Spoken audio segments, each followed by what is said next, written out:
Ular tuproq edilar, ammo osmon qadar yuksaldilar. Ular sukut saqladilar, ammo so'zlari asrlar osha jaranglamoqda. Inson qachon yuksaladi? Bu kitob shunchaki tarjimai hollar to'plami emas. Yo'q. Bu kitob ishq, dard va ma'rifat qomusidir. Ruhni ham davolash kerakligini anglaydi. Sen qanday jon berasan? deb so'radi. Qalb dunyosini ustun qilib yuboradi. Qur'on va hadisdan keyin eng hikmatli so'zlar bu avliyolarning so'zlaridir, balki ma'naviy daraja va ta'sir kuchiga urg'u beriladi. U Balx shahrining podshohi edi. Hashamat ichida haqni topish ham shunchalik qiyindir. Boyazid suv olib kelgancha onasi uxlab qoladi. Avliyolik karomat ko'rsatish, havoda uchish yoki suvda yurish emas.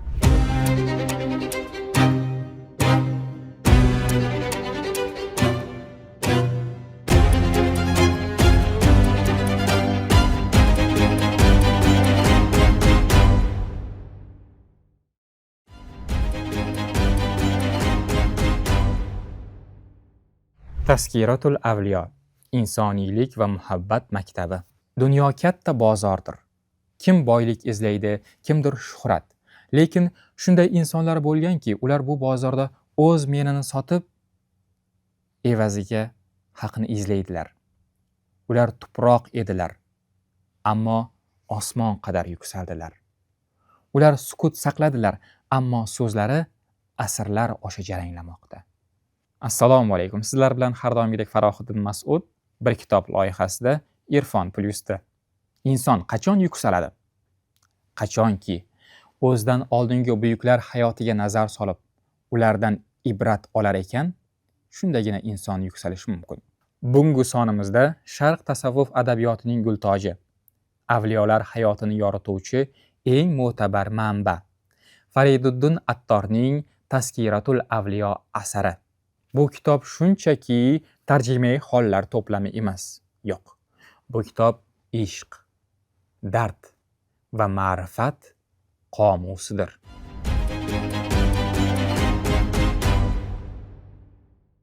Shayx Fariduddin Attor 12-asrning oxiri va 13-asr boshlarida yashagan buyuk zot. Aslida u o'z davrining mashhur tabibi va attori, ya'ni dorishunosi bo'lgan. Uning do'koniga yuzlab odamlar dardiga shifo izlab kelishgan. Lekin Attor nafaqat jismlarni davosi bilan, balki ruhni ham davolash kerakligini anglaydi. Ulug'lar shunday rivoyat qiladi. Bir kuni Fariduddin Attorning do'koniga bir darvesh keldi va "Sen qanday jon berasan?" deb so'radi. Attor "Sen qanday jon bersang, men ham shunday jon beraman" dedi. Shunda darvesh "Men mana bunday jon beraman" deb kovushini boshiga qo'ydi-yu Alloh deb jon berdi. Bu voqea Attorning qalb dunyosini ustun qilib yuboradi. U dunyo ishlarini yig'ishtirib, haq yo'liga kiradi. Fariduddin Attor Mantiqut Tayr, qush tili kabi buyuk doston yozgan shoirdir. Lekin Taskiratul avliyo uning yagona nasriy asari hisoblanadi. U Jaloliddin Rumiydek buyuk zotga ustozlik qilgan. Navoiy hazratlari esa uni Nishopur atiri deb ulug'lagandir.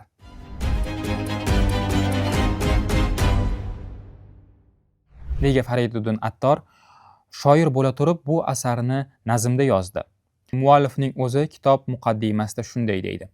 Qur'on va hadisdan keyin eng hikmatli so'zlar bu avliyolarning so'zlaridir. Chunki ular payg'ambarimiz Rasululloh sollallohu alayhi vasallamning merosxo'ridirlar. Men odamlar bu hikmatlardan bahramand bo'lsin deb uni sodda tilda bitdim, deb yozadi Fariduddin Attor.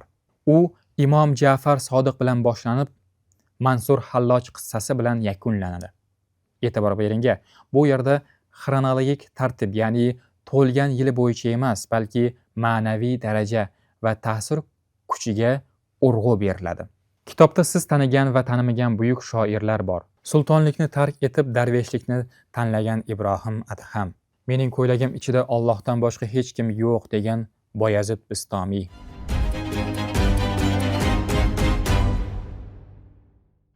Tazkiratul Avliyo quruq sanalar va faktlar to'plami emas, u hollar kitobidir.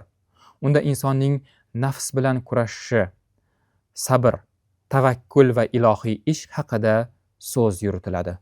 Keling, asardan bir ibratli voqeani esga olaylik. Ibrohim Adham haqida. U Balx shahrining podshohi edi. Bir kecha u saroy tomondan dupur-dupur ovoz eshitiladi. Kim u deb so'raydi. Tuyamni yo'qotdim, shuni qidiryapman degan ovoz keladi. Ibrohim hayron bo'lib, ey nodon, saroy tomonda tuya nima qiladi desa, haligi ovoz, ey g'ofil Ibrohim, sen shoyi ko'rpacha va oltin taxt ustida o'tirib Xudoni topmoqchimisan? Tom ustida tuya qidirish qanchalik aqlsizlik bo'lsa, hashamat ichida haqni topish ham shunchalik qiyindir, deb javob beradi. Bu so'zlar Ibrohim Adhamning qalbini teshib o'tadi va u taxtni tashlab haq yo'lini tanlaydi. Yoki Boyazid Bistomiyning onasiga qilgan xizmat haqidagi rivoyat. Onasi tunda suv so'raganda, Boyazid suv olib kelgancha onasi uxlab qoladi. U onam uyg'onib qolsa, suv qidirib qolmasin deb to tonggacha qo'lda kosa bilan onasining boshi ustida tik turib chiqadi. Mana bu farzandlik burchi va tarbiyaning go'zal ko'rinishidir. Kitobning asosiy g'oyasi shuki, avliyolik karomat ko'rsatish, havoda uchish yoki suvda yurish emas. Haqiqiy avliyolik odamlarga ozor bermaslik, nafsni tiyish va yaratganga o'ziga munosib qullik qilishdir.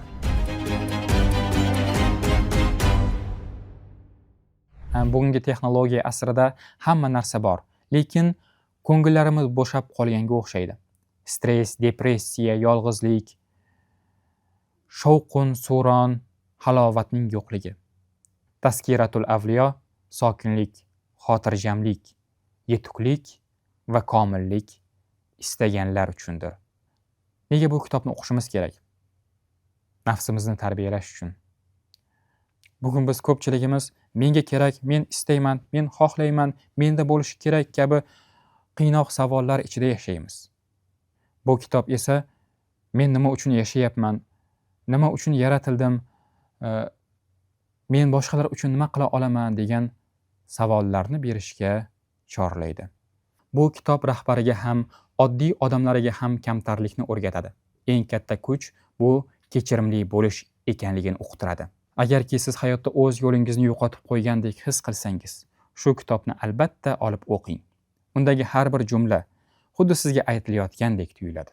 Endi esa lirik chekinish qilamiz va aynan shu kitobdan parcha tinglaymiz.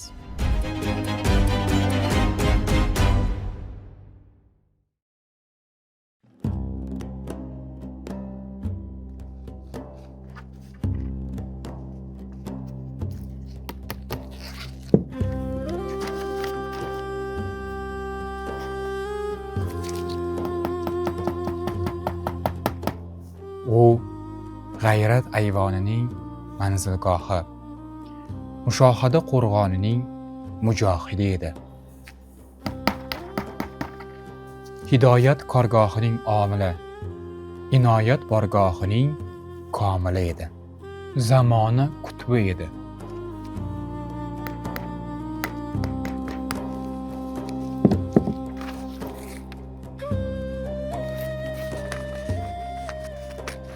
Uning dunyoyu oxiratda ulug' mujodalasi bor.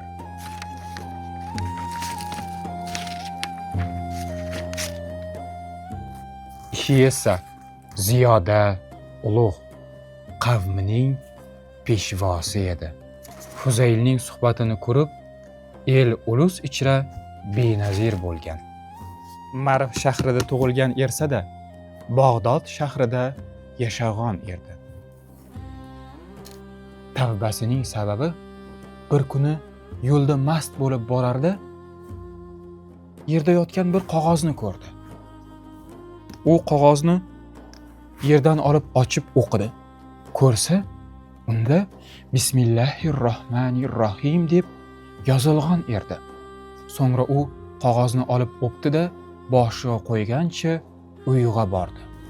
Qog'ozni yaxshilab tozalab, mushku ambar bilan xushbo'yladi-da, uni toza va pokiza yerga qo'ydi. Shu kechasi u tush ko'rdi.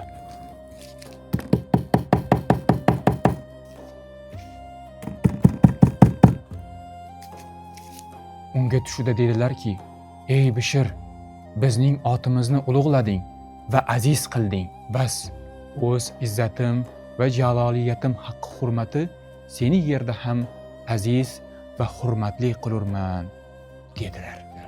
Bishir bu xitobni eshitgach uyqudan uyg'ondi. Nusuh va tavbasini qilib, zohidlik yo'lini tutdi.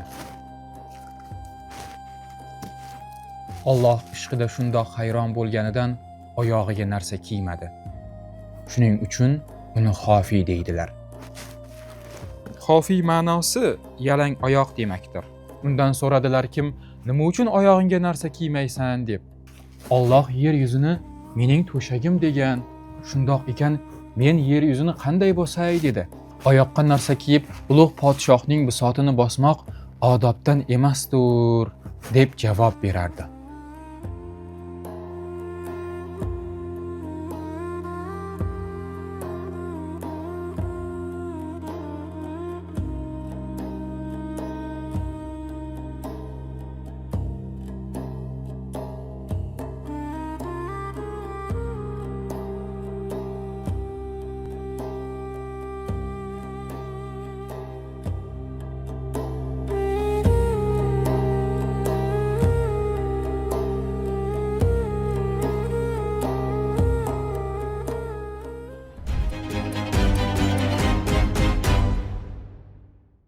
Fariduddin Attor bu asarni yozib tugatgach, shunday niyat qilgan ekan.